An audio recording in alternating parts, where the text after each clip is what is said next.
Europe में औद्योगिक क्रांति में कार्ल मार्क्स नामक एक दार्शनिक ने वामपंथ को जन्म दिया। धीरे धीरे ये वामपंथ की विचारधारा पूरी दुनिया में फैल रही है।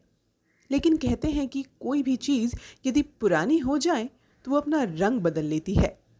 जब भारत में वामपंथ की विचारधारा नई नई आई थी, तब वामपंथी लोगों को गरीबों का मसीहा माना जाता था। वो गरीबों के लिए बेईमान किस्म के अमीरों से ही लड़ते थे। लेकिन आज दृश्य कुछ और ही है। नमस्कार दोस्तों, मैं पापिया भट्टाचार्य, संपादकीय सलाहकार सदीनामा लेकर हाजिर हो गई हूँ 6 जून 2021 का संपादकीय, जिसका शीर्षक है the black book of communism. इसे लिखा है हमारे संपादक जितेंद्र जितांशु ने। आइए देर न करते हुए शुरुआत करते हैं आज के संपादकीय की। 3 दशक पहले मार्च अप्रैल 1979 से ही बीजिंग में युवा एवं छात्र अपने कम्युनिस्ट पार्टी की सरकार की इस अमानवीय परंपरा के खिलाफ खुलकर आने लगे। समाचार एजेंसियों के ऊपर पूर्ण सरकारी नियंत्रण होने के बावजूद भी सरकार के खिलाफ विरोध शुरू होने की खबर फैलने लगी। बीजिंग शहर की हृदय स्थली में बसा थियामेन चौक ही छात्रों और युवाओं का प्रदर्शन स्थल बन गया। धीरे धीरे इस प्रदर्शन की खबर अंतर्राष्ट्रीय मीडिया में फैल गई। 3-4 जून 1979 की रात्रि में प्रदर्शन स्थल को रौंद दिया गया।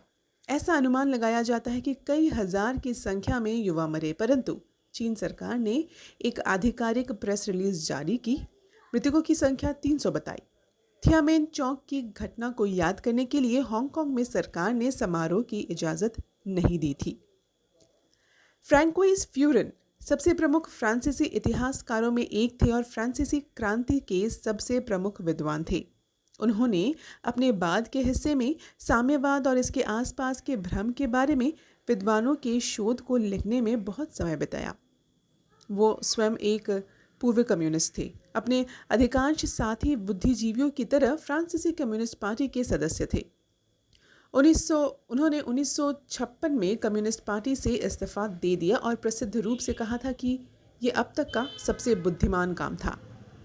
भले ही साम्यवाद की जड़ें एशिया से लेकर लैटिन अमेरिका तक थी, लेकिन साम्यवाद के अपराधों के बारे में बहुत कम विद्वानों के शोध है।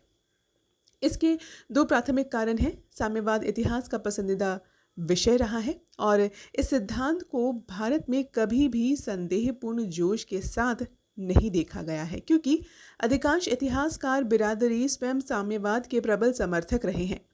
साम्यवादी शासन की गुप्त प्रकृति के कारण उनके अधिकांश अपराध पीड़ितों के साथ दफन हो गए।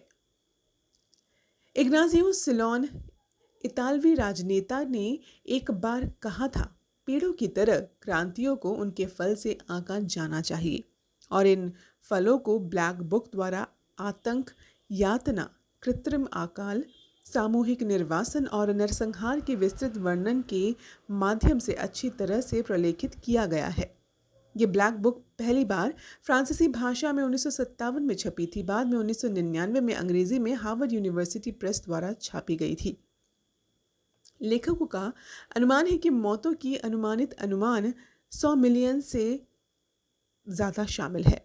चीन में 65 मिलियन, सोवियत संघ में 20 मिलियन, कंबोडिया में 2 मिलियन, उत्तर कोरिया में 2 मिलियन, अफ्रीका में 1.7 मिलियन, अफगानिस्तान में 1.5 मिलियन, एक पूर्वी यूरोप में 1 मिलियन, वियतनाम में 1 मिलियन, लैटिन अमेरिका में 1,50,000। इसके अलावा अंतर्राष्ट्रीय कम्युनिस्ट आंदोलन और सत्ता में कम्युनिस्ट पार्टियों के कार्यों के परिणाम स्वरूप लाख से अधिक मौतें हुई।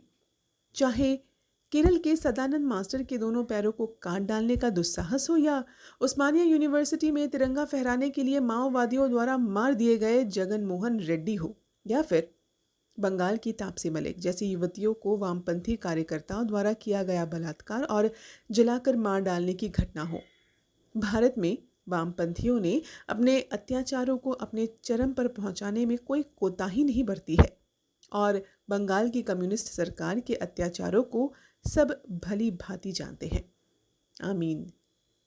तो ये था दोस्तों 6 जून 2021 का संपादकीय the black book of communism.